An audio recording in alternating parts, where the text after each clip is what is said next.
Hey everyone, and welcome to the Work Smarter Not Harder Dojo with me, Tony Harmer, aka the Design Ninja. And this is the place where you can develop your ninja skills with all of your favorite Creative Cloud desktop and mobile design apps.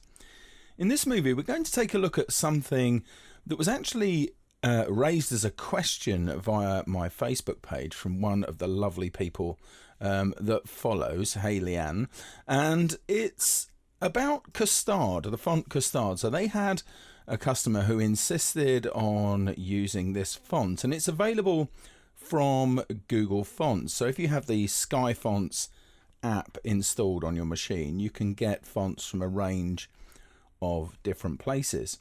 But this one, and I suspect strongly it's not the only one in that collection, behaves a little differently.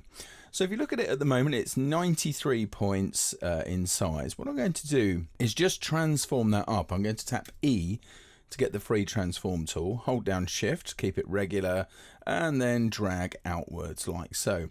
So you can see once it gets over 100 points or so, it starts to draw funny things. Let me just undo that. But that really wasn't the question. The question was about outlining it. So let me just do that. So Shift Command O, that would be Shift Control O on Windows. And you can see that a very, very similar thing happens. And it's got to do with the way that font's mastered. It's slightly differently mastered to many of the fonts you'll buy. But how do you get around this problem? Because it doesn't matter what size it is, this sort of thing will happen. Well, here's the answer. If you move across into InDesign, okay, as you can see here, I'm putting that font on the naughty step like so. Now you can see if I change the size of this in InDesign, which doesn't have the same capabilities as Illustrator does, in regards to working with fonts. Okay, Illustrator has much more capability. You can see how that works just fine. But if I outline the font, you can see exactly the same thing happens. And there are times when you're going to need to outline it. So how do you get around this particular problem? Well, the answer is to set it in InDesign in the first place. Okay, it won't work if you do this from Illustrator. Just let me make that clear before we start. So set it in InDesign to begin with. Let me just bring the size down so that it's on the page.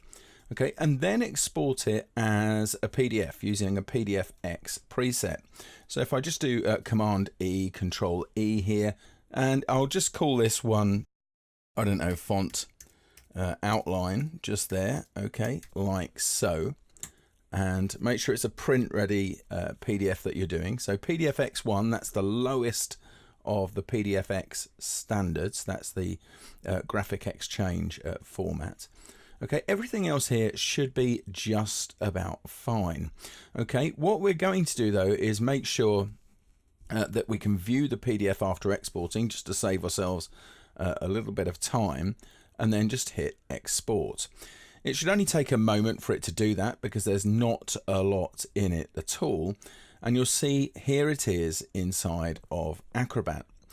So what you then do is come up to your tools just here, and if you start to type print, you'll end up with the print production set, and you want pre-flight. So if I click that, okay, the pre-flight panel will open.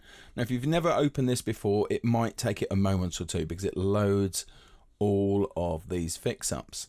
But in the find field here, if you just type outline like so, you'll see you'll get the convert fonts to outlines command, and then just click analyze and fix. It'll ask you to save a new copy of it, which is great. That's what we want. And I'm just going to call that font outline complete. Okay, like so. All right, and that's it. It's done. You can then go back to Illustrator, and I know this is a little bit of a walk around to have to do all of these things, but it is honestly, as far as I can see, the only way around it.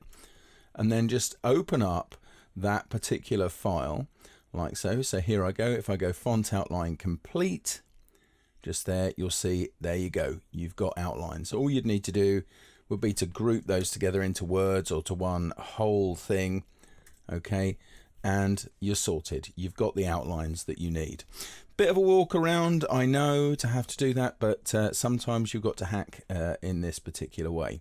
So there you are. That's it. We're done for now. Please don't forget to subscribe to the channel. Reach out to me via my Twitter or my Facebook page, and you'll see those details in just a moment. Please do spread the word. Keep on watching. And until next time, see ya. Subscribe today and hit the bell for notifications.